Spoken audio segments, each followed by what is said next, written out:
예수님을 믿는 것은 그리 어렵지는 않습니다. 예수님이 나의 죄를 대신해서 십자가에서 죽으신 것을 믿기만 하면 됩니다. 어렵지 않죠? 그러나 예수님을 제대로 믿는 것은 참 어렵습니다. 예수님을 믿으면 점점 요구하는 것들이 많아집니다. 지금처럼 예배에 나와서 하나님을 예배해야 합니다. 주일날만 예배가 있는 것이 아니라 주일 오후에 예배가 있죠. 수요 예배가 있죠. 새벽 예배가 있죠. 또 개인적으로 경건의 삶을 살아야 합니다. 매일 말씀을 읽고 기도하는 삶을 살아야 합니다. 또 교회에서 봉사도 하고 헌신도 해야 합니다. 헌금도 해야 합니다. 그리고 삶의 현장에서는 선하고 바르고 의롭게 살아야 합니다. 적어도 예수님을 믿는 사람들은 믿지 않는 사람들보다 도덕적이나 윤리적인 수준이 훨씬 높아야 합니다. 주님의 가르침이 그러하기 때문에 그렇습니다. 그렇잖아요? 마음으로부터 미워해도 살인하는 것이다. 마음으로 음욕을 품어도 간음하는 것이다. 그게 주님의 가르침입니다. 그러니까 우리는 훨씬 높은 수준으로 살아야 합니다. 예수님을 믿으면 믿을수록 점점 요구사항이 많아지는 것 같습니다. 그런데 방금 말씀드리는 것은 사실 우리의 경건의 삶의 가장 기본이라고 말할 수 있을 정도입니다.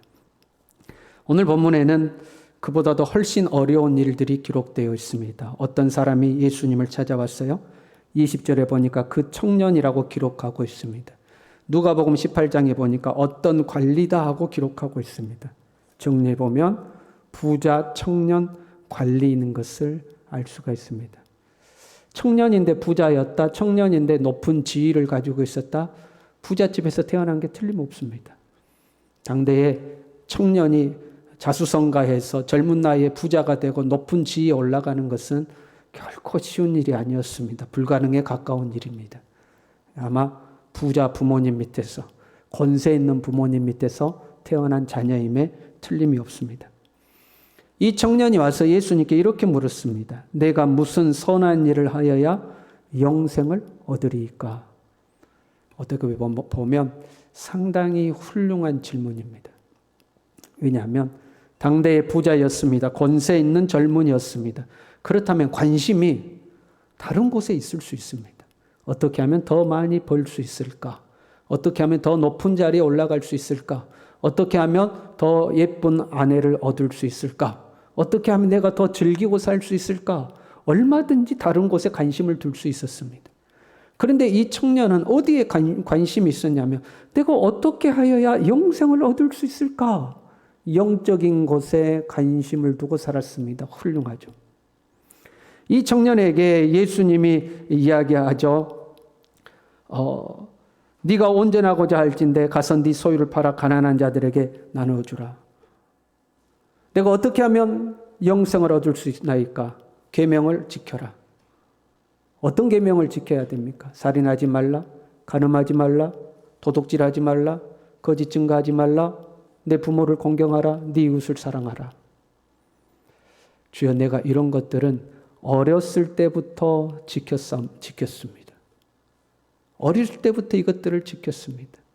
그런데 내게 무엇이 아직 부족합니까? 참 훌륭한 청년 아닙니까? 그러니까 우리로 하자면 모태신앙이에요. 모태신앙인데 어릴 때부터 교회에서 자라나면서 교회 열심히 나왔습니다. 주일학교에서 성경 공부 열심히 했습니다. 말씀 배운 대로 잘 살았습니다. 말씀에서 어긋남 없이 살았습니다. 그럼 여러분 훌륭하지 않습니까? 요즘 그런 청년 찾아보기가 쉽지 않잖아요. 거기다가 돈도 있습니다. 지위도 있습니다. 권세도 있습니다. 그런데 교회에서 신앙생활 열심히 합니다. 1등 신랑감입니다. 그렇지 않습니까, 여러분? 이런 청년이 있으면 1등 신랑감이죠. 그런데 예수님은 이 청년을 향하여서 너에게 아직 부족한 것이 있다 하고 이야기하십니다. 너에게 아직 부족한 것이 있다. 그리고 그 다음 말씀은 참으로 놀라운 요구를 이 청년에게 합니다. 네 소유를 다 팔아 가난한 자들에게 나눠주라. 네 소유를 팔아 가난한 자들에게 나눠주라. 그리고 너는 나를 따라오라. 쉽지 않은 요구사항입니다. 재산을 다 팔아서 나눠준다. 여러분 중에 누군가가 자녀 문제가 됐던 건강 문제가 됐던 아니면 어떤 문제가 있던 고민거리가 있어서 하나님 앞에 열심히 기도했습니다. 그런데 기도한 대로 잘 이루어지지가 않아요. 그래서 고민이 돼서 저한테 상담을 왔습니다. 목사님, 기도를 해도 안 되고 말씀을 읽어도 안 되고 헌신을 해도 안 되고 목사님 어떻게 하면 좋겠습니까? 그랬더니 제가 기도해보고 말씀드리겠습니다 하고 며칠 뒤에 다시 만났더니 집사님, 권사님 통장에 돈 있지요. 그 다 찾아서 하나님 앞에 바치십시오. 순종하겠습니까? 시험 들겠습니까? 눈만 껌벅껌벅 하시는군요. 당신 통장에 있는 돈 다 하나님께 바치십시오. 집을 팔라는 것도 아닙니다. 논을 팔라는 것도 아닙니다. 통장에 있는 돈 다 바치십시오 해도 우리는 아마 시험 들 겁니다. 목사님 이상해졌어. 목사님 이상해. 그렇지 않겠습니까? 재산을 다 팔아 나누어 주는 것은 솔직히 우리에게 불가능한 요구입니다. 우리는 우리의 재산을 지키려고 하지 허비하려고 하질 않습니다. 어떻게 해서든지 우리의 재산을 지키고 보존하고 더 불리려는 게 우리의 마음입니다. 아무리 선한 일이라 할지라도 우리 소유를 내놓아야 하는 순간에는 한 번 더 고민합니다. 아무리 착한 일이지만 저 사람을 도와야 할까 말아야 될까? 내가 이 사람을 돕는 게 옳은가 그런가? 내가 꼭 이 일을 해야 되나? 한 번 더 고민하는 게 우리 마음입니다. 하나님께 예물을 바칠 때도 우리는 그 예물의 양을 놓고 저울질할 때가 많습니다. 하나님께 감사한금을 이 정도 할까? 너무 많은 것 같은데 이 정도 할까? 이 정도 해도 될까? 하고 우리는 저울질하는 게 우리 사람의 마음입니다. 그런데 재산을 다 팔아서 나눠주라니요. 결코 쉬운 일이 아닙니다. 성경을 보면 주님께서 우리에게 무리한 요구를 하시는 경우가 종종 있습니다. 마태복음 10장 37절에 이렇게 되어 있습니다. 아버지나 어머니를 나보다 더 사랑하는 자는 내게 합당하지 아니하고 아들이나 딸을 나보다 더 사랑하는 자도 내게 합당하지 아니하다. 부모를 나보다 더 사랑해서는 안 된다. 네 자녀도 나보다 더 사랑해서는 안 된다. 여러분, 우리가 예수님을 믿는 이유 중에 하나는 나도 구원받고 내 가족도 구원받는 거 아닙니까? 나도 복받고 내 가족들도 복받는 거 아닙니까? 내가 다 돌봐줄 수 없고 내가 다 채워줄 수 없는 것을 하나님께서 내 자녀와 내 가족들에게 채워주기를 돌봐주기를 소망하고 바라는 게 우리의 기도 아닙니까? 그런데 하나님이 네 부모, 네 자녀, 네 형제 나보다 더 사랑하면 나한테 안 맞아. 간혹 매스컴에 보면 자기 자녀에게, 자기 부모에게 몹쓸 짓을 한 그런 사람들의 뉴스가 보도되곤 합니다. 그런데 그렇게 비정상적인 사람들 말고 정상적인 사람이라면 차라리 자녀를 위해서 내가 죽으면 죽었지.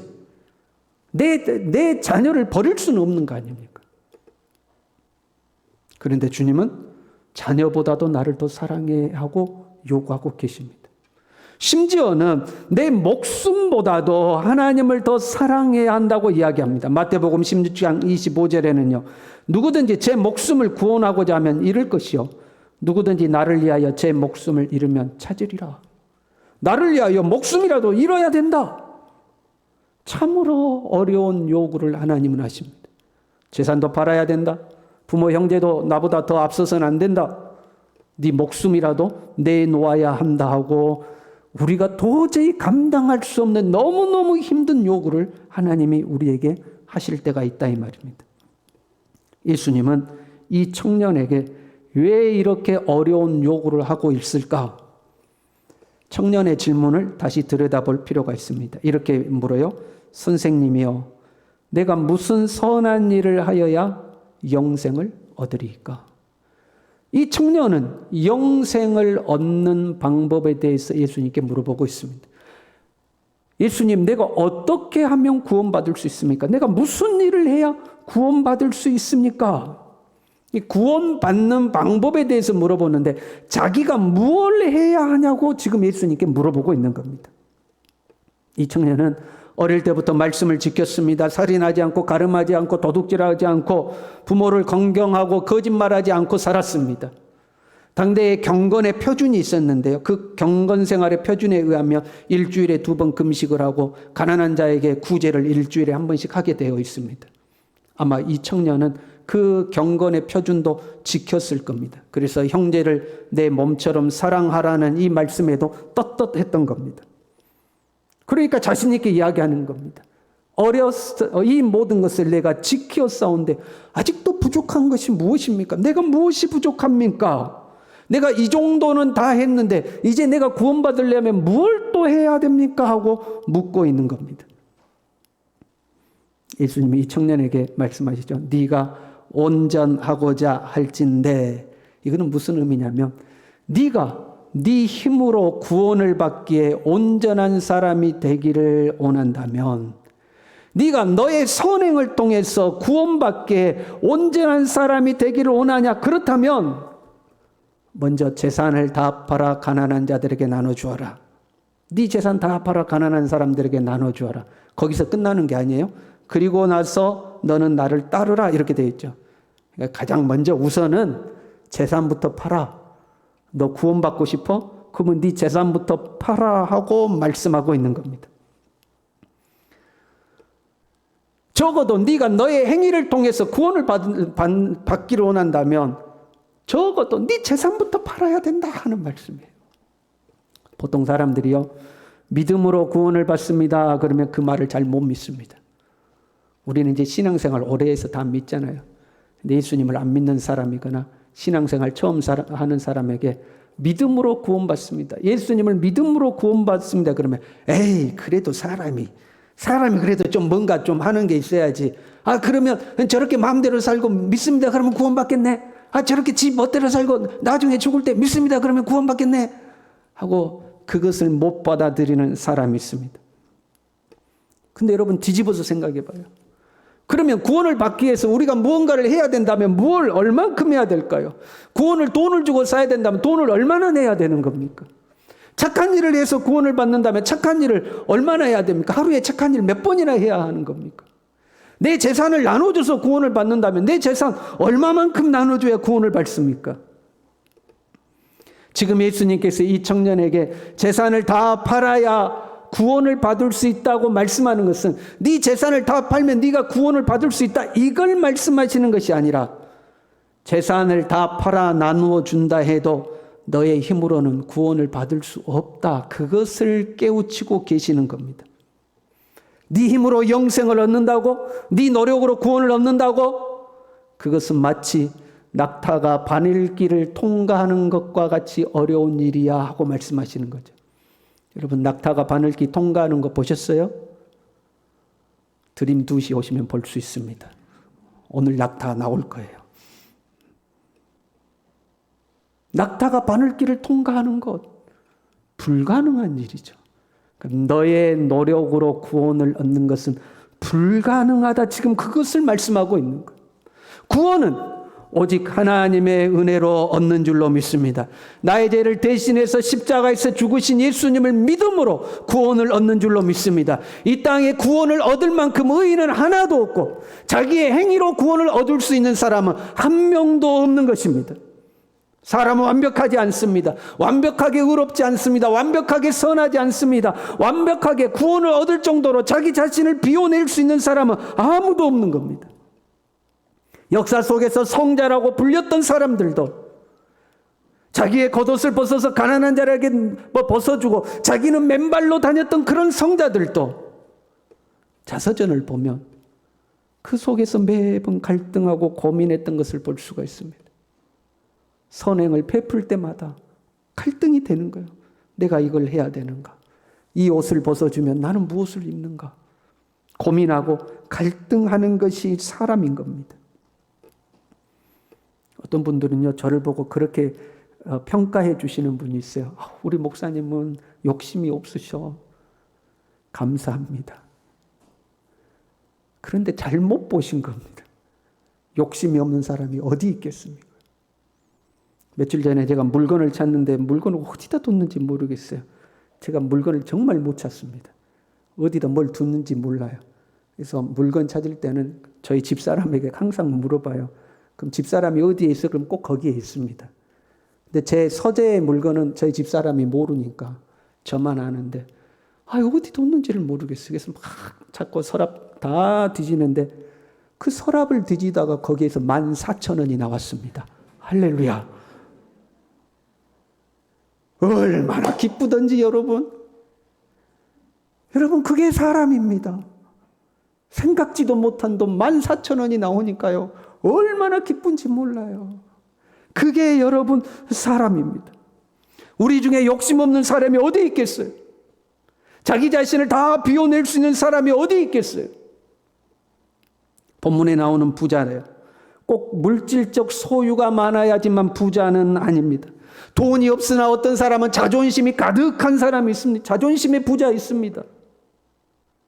뭐 다른 거 입는 거 먹는 거 욕심 없는데 자기 자녀에 대해서는 욕심이 가득한 사람이 있습니다. 그렇잖아요. 누구나 한 가지씩은 다 있는 거예요. 내가 다른 건 다 참아도 나한테 이런 말 하는 건 난 못 참아. 이런 게 있는 거예요. 안 건드니까 우리가 좋은 사람 같죠. 건드려 봐요. 살살 건드려 봐요. 우리 안에 있는 온갖 욕심과 탐욕과 더러운 것들이 나오는 우리는 그런 사람들입니다. 구원받기에 온전하지 않습니다. 오직 우리는 믿음으로 구원을 받는 줄로 믿습니다. 그래서 예수님이 말씀하신 거예요. 사람으로는 할 수 없으나 하나님으로는 하실 수 있느니라. 사람으로는 자기의 행위로 절대 구원을 받을 수 없습니다. 그러나 하나님은 은혜로 우리를 구원하시는 줄로 믿습니다. 그래서 하나님으로는 하실 수 있는 것. 종종 그렇게 이야기하는 분들이 있어요. 아이고 저래 가지고 교회 다닌다고. 아이고 저래 가지고 구원받았다고. 우리의 행위가 온전하지 않고 예수님을 믿지만 우리의 성품이 바뀌지 않는 부분들이 있고 모난 부분들이 있으니까 그것들 보고 아이고 저래 가지고 합니다. 그래도 여러분 예수 믿고 구원받았음을 믿으시길 바랍니다. 내가 완전해서 구원받는 게 아니에요. 내가 모자라기 때문에 예수님이 십자가에서 죽으신 겁니다. 내가 부족하니까 예수님이 십자가에서 죽으신 겁니다. 그것을 믿음으로 우리는 구원을 얻는 이 사실을 굳건하게 믿으시길 바랍니다. 구원은 이 하나님의 은혜로 얻는 거예요. 그런데요, 그럼에도 불구하고 성경을 가만히 보면 재산을 다 팔아 하나님께 드린 사람이 있습니다. 자기의 목숨을 아낌없이 예수님을 위해 버린 사람도 있습니다. 성령 충만한 초대교회 성도들이 자기의 재산을 서로 팔아서 교회에 갖다 바치고 가난한 자들에게 나눠주는 것을 우리는 알고 있습니다. 예수님을 따랐던 모든 제자들이 순교했음을 우리는 잘 알고 있습니다. 지금도 전 세계에서 복음을 전하다가 핍박받고 목숨을 잃는 선교사들이 존재하고 있고요. 그들에게서 들은 복음을 지켜내기 위해서 억압 속에서도 고난 속에서도 핍박 속에서도 재산을 빼앗기고 가족을 빼앗기고 자기의 생명을 빼앗길지라도 목숨을 버려서도 복음을 지켜내는 성도들이 있는 것을 우리는 알고 있습니다. 주님을 따르기 위해서 목숨도 버리고 재산도 버리고 가족도 잃어버리는 그런 하나님의 사람들이 여전히 존재한다 이 말입니다. 그런데 그러한 사람들을 볼 때도 우리가 기억해야 할 것은 그들이 구원받기 위해서 재산을 포기하는 것이 아니라는 겁니다. 구원을 받기 위해서 목숨을 포기하는 것이 아니라는 겁니다. 이미 구원받았기 때문에 그 구원의 감격 속에서 재산을 내놓는 것이고 이미 구원을 받았기 때문에 나를 구원하신 예수님을 부인할 수 없어서 고난받고 목숨까지도 내놓는 것이라는 겁니다. 그 어떤 행위도 우리의 구원을 완성시킬 수 없는 겁니다. 오직 믿음으로 구원을 얻는 겁니다. 이 부자 청년은요, 자기의 행위로 구원을 얻을 수 있을 줄 알았나 봐요. 그런데 예수님이 알고 계신 거죠. 그래, 네 어릴 때부터 말씀 다 지켰어? 계명 다 지켰어? 네가 할 수 있는 것들은 그런 것들이지. 그러나 네가 할 수 없는 것 무엇인지 주님은 아는 거예요. 그걸 쿡 찌른 거죠. 재산을 팔아 가난한 자들에게 나눠주어라. 살인하지 않는 거 할 수 있는데, 간음하지 않는 거 할 수 있는데, 도둑질하는 거 할 수 있는데, 그런데 재산을 팔아 나눠주는 거, 이것은 못하는 겁니다. 그 말을 듣고 이 부자 청년이 근심하며 그냥 뒤돌아서 갔습니다. 그걸 보고 베드로가 와서 예수님에게 슬그머니 묻습니다. 주여, 우리가 모든 것을 버리고 주를 따라 싸운데 그런즉 우리는 무엇을 얻으리이까? 저 부자 청년은 주님 따르라고 그랬는데 뒤돌아갔잖아요. 그런데 우리는 배도 그물도 부모도 버리고 주님 따라왔습니다. 우리가 무엇을 얻겠습니까? 하고 물어봅니다. 그때 예수님이 이렇게 대답하셨어요. 12보좌에 앉아 이스라엘 12지파를 심판하게 될 것이다. 나와 함께 보좌에 앉아서 이스라엘 12지파를 심판하리라. 하늘에 상급이 있을 것이다 하는 말씀입니다. 그리고 그 다음 말씀은 내 이름을 위하여 집이나 형제나 자매나 부모나 자식이나 전토를 벌인 자는 여러 배를 받을 것이다. 이 말씀을 마가복음 10장 30절에 좀 더 구체적으로 이렇게 기록했어요. 현세에 있어, 이 말을 첨가해놨어요. 현세에 있어 집과 형제와 자매와 어머니와 자식과 전토를 100배나 받을 것이다. 땅에서 상급입니다. 하늘에서의 상급이 있고 땅에서도 상급이 있는 것. 예수님을 믿음으로 구원을 받습니다. 그런데 구원받고 나면 예수님을 믿는 건 어렵지 않잖아요, 여러분. 나의 죄를 대신해서 십자가에 죽으셨다. 믿으면 되잖아요. 근데 구원받고 나면 그 다음부터 점점 요구하는 것들이 많아지는 거예요. 예배드려야 된다, 기도해야 된다, 봉사해야 된다, 헌금해야 된다, 희생해야 된다, 섬겨야 된다, 너 이거 해야 된다, 이거 해야 된다. 점점 요구사항이 많아져요. 그리고 부자 청년에게 요구하셨듯이 때로는 우리가 감당하기 힘든 것을 주님이 요구하실 때도 있어요. 사람마다 조금씩 차이는 있지만. 왜요? 헌신을 해야 상급이 있기 때문에 그렇습니다. 구원은 은혜로 받지만 상급은 심는 것이 있어야 거두는 겁니다. 그래서 야곱이 에삼촌 집으로 도망갔어요. 형을 피해서 에삼촌 집으로 도망갔어요. 한 달 정도 지나니까 에삼촌 나반이 야곱에게 이야기합니다. 야, 품삯을 정해서 정식으로 이제 일하자. 언제까지 그냥 먹을 수는 없지 않느냐. 품삯을 정해라. 정식으로 일하자 하고 이야기합니다. 어느 날 조카가 왔습니다. 조카가 와서 며칠 집에 머무는 동안은 차려놓은 밥상에 숟가락 하나 더 얹고 밥 한 그릇 더 떠서 같이 지낼 수 있습니다. 그런데 한 달 지나고 나니까 야, 언제까지 공짜밥 먹냐? 언제까지 공짜밥 먹냐? 너도 일해야 되지 않겠냐 하고 일하자고 하는 겁니다. 하나님의 은혜로 구원받았습니다. 하나님의 은혜로 천국 밥상에 우리도 숟가락 하나씩 놓게 되었습니다. 그는 은혜로 되는 겁니다. 그러나 하나님 앞에 상급을 받기 위해서는 우리가 하나님 앞에 하는 일이 있어야 하는 겁니다. 일하지 않고는 품삯이 없는 겁니다. 일하지 않고는 상이 없는 겁니다. 구원은 믿음으로, 상급은 심는 대로 거두는 겁니다. 그래서 하나님은 우리에게 자꾸 어려운 일을 요구하시는 거예요. 너 이거 해봐라. 너 이거 해봐라. 너 이거 해봐라. 왜? 거기에 따른 상급이 있기 때문에 그런 겁니다. 여러분, 하나님 앞에 상급 받는 성도가 되시길 바랍니다. 어떤 분들은요, 복받기 위해서 예수님을 믿는 것은 수준 낮은 신앙이라고 이야기하는 분들도 있습니다. 그러면 왜 예수님 믿는데요? 나를 구원하신 하나님의 은혜가 감사해서 하나님께 헌신하는 거죠. 주님이 목숨을 아끼지 아니하고 나를 사랑하셨으니 나도 그 주님을 목숨 바쳐 사랑하는 것이죠. 맞는 말이죠. 그리고 건강한 신앙이고 수준 있는 신앙이죠. 그런데 여러분, 그게 전부입니까? 우리가 주님을 믿고 섬기는 게 그게 전부입니까? 우리의 마음속에는 복받고 싶은 마음 없습니까? 여러분, 솔직히요. 하늘에 상급받고 싶은 마음 없습니까? 이 땅에서 복을 누리고 싶은 마음 없습니까? 저는 이 땅에서도 복 받았으면 좋겠습니다. 여러분 어떻습니까? 저는 우리 자녀들도 복 받았으면 좋겠습니다. 우리 모든 성도들도 복 받았으면 좋겠습니다. 우리 교회 모든 자녀들이 복을 받았으면 좋겠습니다. 상급을 소망하는 것은 부끄러운 것이 아닙니다. 오히려 하나님이 약속하고 계시는 겁니다. 상 받기 위하여서 다른 박질을 하라고 약속하고 계시는 겁니다. 그리고 이 상급을 받기 위해서는 심는 것이 있어야 하는 겁니다. 하나님 앞에 심는 것이 있어야 하는 겁니다. 그래야 거두는 것이 있는 겁니다. 그래서 하나님은 때로 우리가 감당하기 힘든 것들을 우리에게 요구하시는 거예요. 우리가 신앙의 실업자가 되었어요. 코로나가 오래되면서 교회에서 봉사하는 모든 것들이 다 손에서 났습니다. 신앙의 실업자가 되었습니다. 곰곰이 생각해 봅니다. 각자가 생각이 다르고 느끼는 게 다르고 깨달은 게 다를 수 있겠지만 왜 하나님은 우리에게 이 코로나라는 질병을 이렇게 오랫동안 허락하시는가?